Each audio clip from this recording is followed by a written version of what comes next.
everyone, I am Dr. Shruti Chavan and today we are going to talk about the inhalant anesthetic machine. We will talk about the different part of anesthetic machines and their uses in short, starting with the oxygen cylinder. Then this is the pressure gauge to measure the pressure of oxygen. Then inlet of oxygen to the machine. Isoflurane vaporizer. This is the flow meter which shows the flow of oxygen which is delivered to the patient. Then this is the switch to switch between the open and closed circuit. This is oxygen emergency oxygen flush switch. This is a soda lime canister which absorbs the carbon dioxide from the exhaled gases. Then this is the outlet. It gets attached to the patient. Then these are the two unidirectional valves. And this is the scavenger. This is the pop-off valve and rebreathing bag.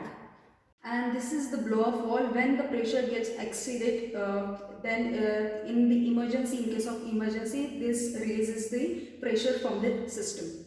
I'll talk about the open system or open circuit. So this circuit is used when the patient is 10 kg or below, and this circuit, this arrangement is called as modified Maples D circuits.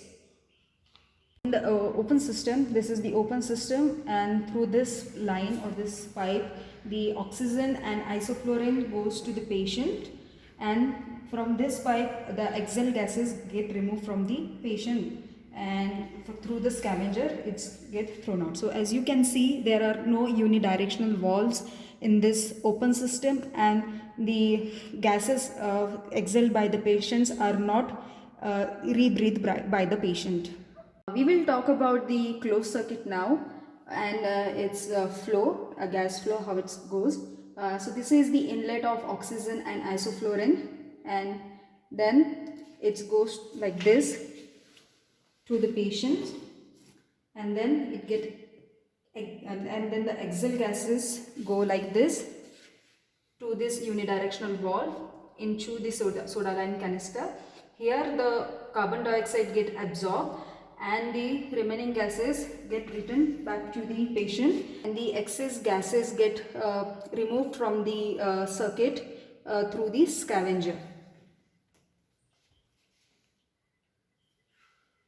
To check the soundness of anesthetic machine, there is one test. It's called leak test. To do the leak test, you have to close the all outlets.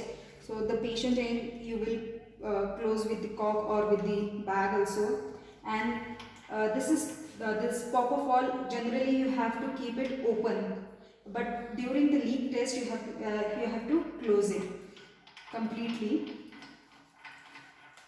and then you have to flush the oxygen to fill the system completely, the circuit completely with the gas, and then you have to see if it's leaking anywhere, and keep eye on both the bags if it's losing their pressure or any gas is leaking from this. And if it's staying for 10 seconds like this, then means your machine is sound and there are no leak present in the circuit at all. Then you can release the pressure. You can see now it's normal. This is the leak test. Talk about the hypoxic alarm. It means if there is a low oxygen or the oxygen is getting over, the alarm will burst. So to check that, you can close the oxygen cylinder inlet completely, and you will flush the oxygen, and this is the hypoxic alarm, means it's indicating the low oxygen in the system for